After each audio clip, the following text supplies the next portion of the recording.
অহা 6 তাৰিখে ৰাজ্য চৰকাৰৰ শিক্ষা বিভাগে প্ৰাথমিক শিক্ষাৰ শিক্ষক শিক্ষয়িত্ৰীসকলৰ চূড়ান্ত ফলাফল ঘোষণা কৰিব।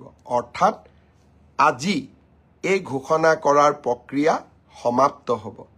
9 তাৰিখে আকৌ এবাৰ মই কৈছোঁ যে 9 তাৰিখে আমি প্ৰাথমিক বিদ্যালয়ৰ শিক্ষক শিক্ষয়িত্ৰীসকলক নিয়োগ পত্ৰ প্ৰদান কৰিম।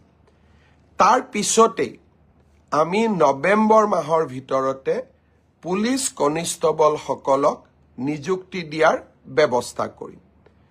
পুলিচ কনিষ্টবলসকলক নিযুক্তি দিয়াৰ পিছদিনাখনেই আমি অন্তত আৰু 4,000 আৰক্ষী পদৰ বাবে আবেদন পত্ৰও আহ্বান কৰিম। অৰ্থাৎ নিযুক্তিৰ পৰম্পৰা আমি চলাই ৰাখিম, যাতে অসমৰ যুৱক যুৱতী কেতিয়াও আশাহত হ'ব নালাগে।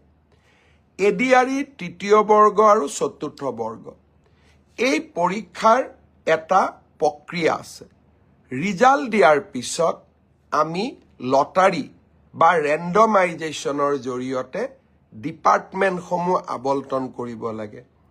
ডিপাৰ্টমেণ্টসমূহ আবণ্টন কৰাৰ পিছত ডাইৰেক্টৰেটবিলাক আবণ্টন কৰিব লাগিব। আৰু ডাইৰেক্টৰেটবিলাক আবণ্টন হোৱাৰ পিছত আমি তেওঁলোকক ইণ্ডিভিজুৱেল পষ্টিং দিব লাগিব। এই প্ৰক্ৰিয়াটোত 30টা দিনৰ প্ৰয়োজন হয়। মই আগতেই কৈছোঁ, যোৱা মাহত আমি কোনেও কাম কৰিব পৰা নাছিলোঁ। মই চেষ্টা কৰিছোঁ নৱেম্বৰৰ শেষত নহ'লে ডিচেম্বৰৰ প্ৰথম ভাগতে এডিআৰইৰ চতুৰ্থ আৰু তৃতীয় বৰ্গৰ আমি নিযুক্তি পত্ৰসমূহ বিতৰণ কৰিম। প্ৰক্ৰিয়াটো চলি আছে, প্ৰক্ৰিয়াটো চলিব দিয়ক, কাৰণ এই প্ৰক্ৰিয়াটো স্বচ্ছ হোৱাৰ প্ৰয়োজনীয়তা আছে।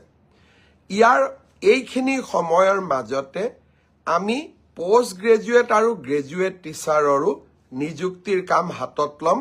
আপোনালোকে দিয়া অপশ্যন অনুসৰি আপোনালোকক যাতে আমি নিযুক্তি দিব পাৰোঁ, তাৰ বাবে শিক্ষা বিভাগে ইতিমধ্যে কাম হাতত লৈছে।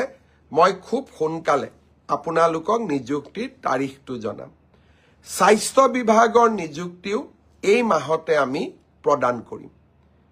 চাহ বাগিচাৰ সমাজখনৰ বাবে আমি 3% এইবাৰ চৰকাৰী চাকৰিত আৰক্ষণ কৰিছিলোঁ। গোটেইকেইটা নিযুক্তি দিয়াৰ পিছত আমি চাহ বাগিচাৰ যুৱক যুৱতীসকলক পৃথকে 3